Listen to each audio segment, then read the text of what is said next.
안녕하세요. 오늘은 민수기 3장에 대해서 나눠보도록 하겠습니다.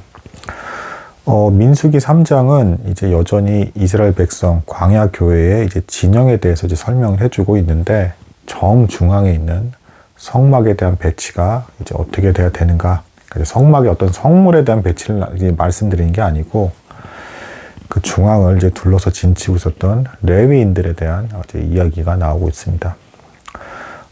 여러분들 뭐 기억하실지 모르겠지만 앞에 나온 이제 본문들 중에서 나답과 아비후 사건이 있었습니다.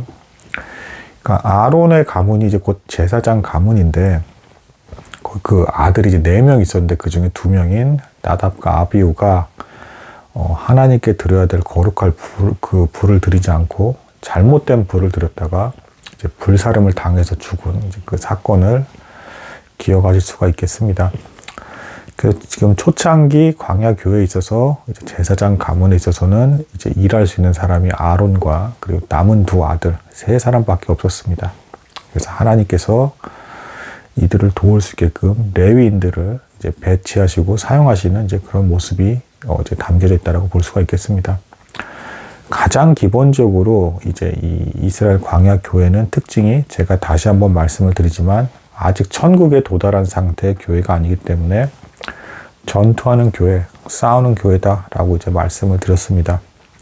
레위인들 역시도 이제 싸우는 이제 성도의 모습을 이제 보여주고 있는데, 기본적으로 이들은 칼을 차고 있었고 이 성막 주변에 진을 치고 있으면서 다른 누군가가 들어와서 하나님의 이제 성막에 있는 성물을 훔쳐간다라든가 어리석은 죄를 저지르는 일이 발생하지 않게끔 하나님의 성막을 둘러 진치고 있었던 것입니다.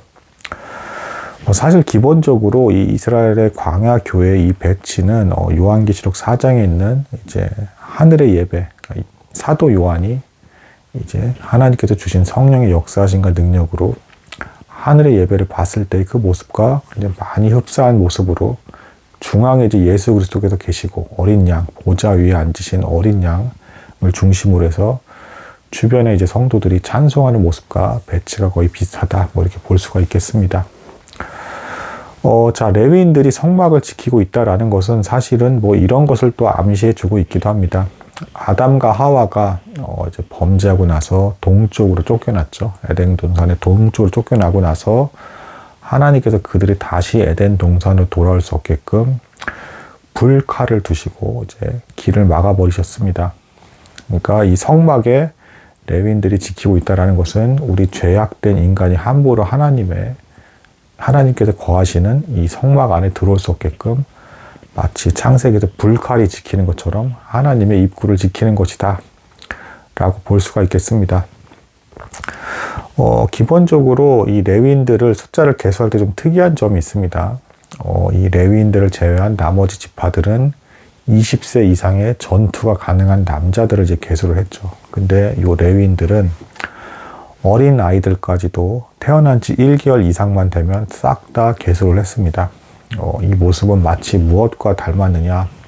신약에서 여러분들 뭐 기억하실 겁니다. 예수 그리스도께서 다가오는 아이들, 예수 그리스도께 다가오는 아이들을 제자들이 막았었는데요. 이제 대화도 안 되는 어린 아이들이 함부로 예수 그리스도께 다가오는 것을 제자들은 막았는데, 예수님께서는 정작 이런 어린 아이들과 같은 심정을 가진 자가 천국에 이를 것이다 라고 하면서 기뻐하면서 어린아이를 받아들이시는 모습이 나옵니다. 그러니까 신약에서의 그 시대에서도 어른 중심의 사회이기 때문에 아이들은 이제 인정을 받지 못했던 것이죠. 고아나 가난한 자, 그리고 힘없는 아이들은 인정받지 못했는데, 예수님께서 오히려 이들을 따뜻하게 더 품고 사랑으로 이제 가까이 하시는 모습이 이제 보여지고 있습니다. 레위인들이 성막에 가장 가까이에 위치하고 있었기 때문에 이 신약에서 예수님께서 약자들을 받아들이시는 것처럼 이 주변에 있는 레위인들은 각별히 더 어린 사람들까지도 숫자를 포함해서 계수하고 계시는 모습을 이제 보여주고 계십니다. 이미 구약에서부터 하나님은 이제 어린 나이와 같이 순수하고 오히려 연약한 자들에 대해서 더 각별히 관심을 기울이고 계시다라는 그 모습을 이제 볼 수가 있겠습니다.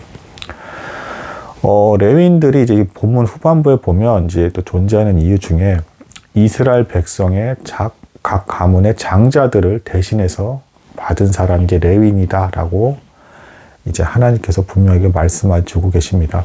대신 이제 지불된 사람, 그러니까 하나님께 우리 이제 그 구약에 보면 하나님에 대해서 어떤 제사를 통해서 뭔가 드리는 것이 계속 나오죠. 죄에 대한 값을 지불하는 게 이제 기본적인데, 이 값에 대한 지불에 있어서 드리는 형태에 있어서 굉장히 다양한 것들을 드리는 것을 이제 볼 수가 있습니다. 소나 양을 드리기도 하고 기타 등등 여러 가지 감사나 서원의 형태로 드릴 수 있는 것들이 나옵니다. 근데 사람 자체에 대해서도 어쨌든 대신하는 형태로 이제 받는 것을 가능하게끔 만드셨다, 구조를. 무슨 얘기냐면 각 가문의 장자는 곧 그 가문을 상징하는데 이 장자의 숫자만큼 레위인들을 직접 받으셨다.